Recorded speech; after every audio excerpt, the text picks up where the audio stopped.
Next up is another light in the darkness, a burst of color, Felicity Fox.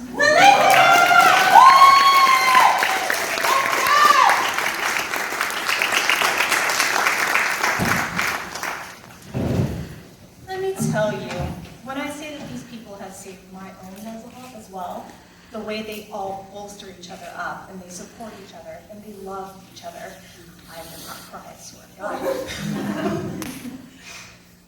They have made the past 7 years of my life not just worth living, but just worth everything. I don't know how to repay them.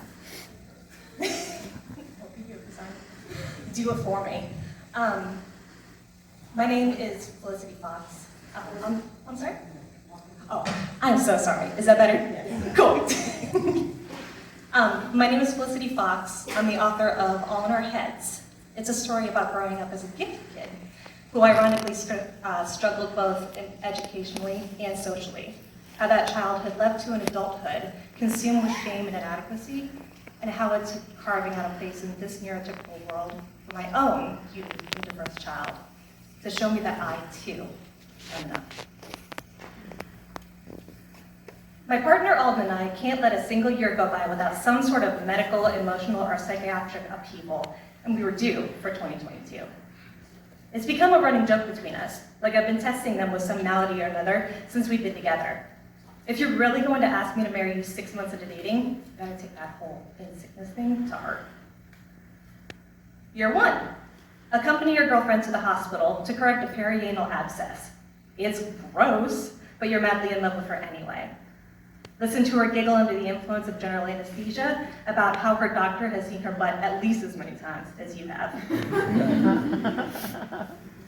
Year 2, take your fiance to a different hospital after she finds out she tested positive on a pregnancy P-test and she's suddenly bleeding like a lot. Before that, she's going to try calling you on a phone that turns off notifications at bedtime.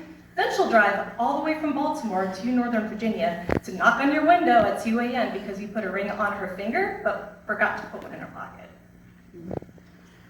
Year 3, watch your wife have a second or third anaphylactic reaction to a nut that she would prefer not to choke on. Thank you very much.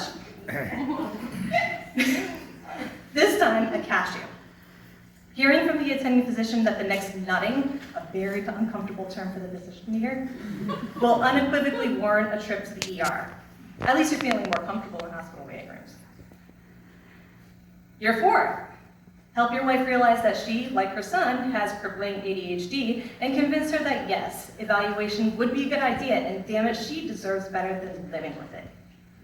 Even if it feels to her like she's collecting illnesses, both physical and mental, like her son collects milk carton pull tabs. Help her navigate medications and therapy and other interventions to help her discover a better brain. Year 5, feel your wife's knee dig into your thigh one afternoon. Slightly glance over to see if she's instead having a seizure. Take her yet again to the ER. Learn that her brain is more complicated now thanks to epilepsy and a newly diagnosed vestibular schwannoma. Sorry, funky shawarma. Grapple with the reality that your wife has a brain tumor, a scary prospect even if the diagnosis does start with benign. Start making bets on what the next year will bring. I've never felt like any of my medical concerns, or anything to do with my body, needed to be taken seriously. Yeah, I've got a nut allergy. Yeah, I've got chronic asthma. Yeah, my lungs are scarred from several bouts of pneumonia. Yes, my brain's neurodiverse wiring wraps tightly around a brain tumor. In some ways, my life is, and has always been, fundamentally different from other near 40-year-olds. So many of my dreams had been dashed because of some medical reason or another. I mean, when I was a kid, I wanted to be the next Jackie Joyner-Kersee. The way I walk through the world is deeply affected by the food, events, and even air around me. And my day-to-day life requires a level of awareness and vigilance that others don't have to care or even think about. COVID was and still is a perfect example. My spouse's life is different too, an upheaval from the way that they lived before. My health has become their problem.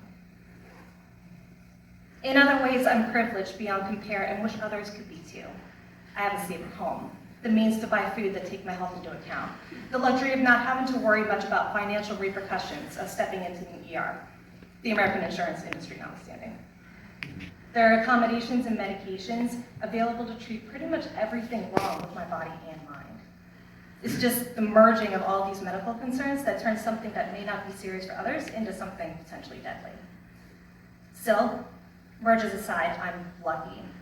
On top of everything else, I'm blessed with a loving family that cares about me for me, and with other people who love me enough to treat their acquisition of my health problems like the least they can do to keep me on this plane and in their lives. They make me want to keep living. Thank you.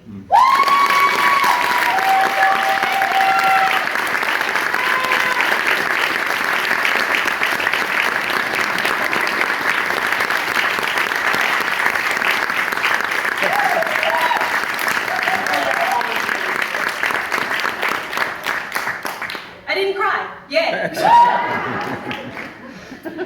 All right, so next now, I want to introduce y'all to someone who is vivacious, sharp-tongued, quick-witted, and someone you can count on to lift your spirits and scratch your head all at once. She's a brilliant and talented author and friend, and while her story may make you believe in a literal dime a dozen, Sarah herself is truly priceless.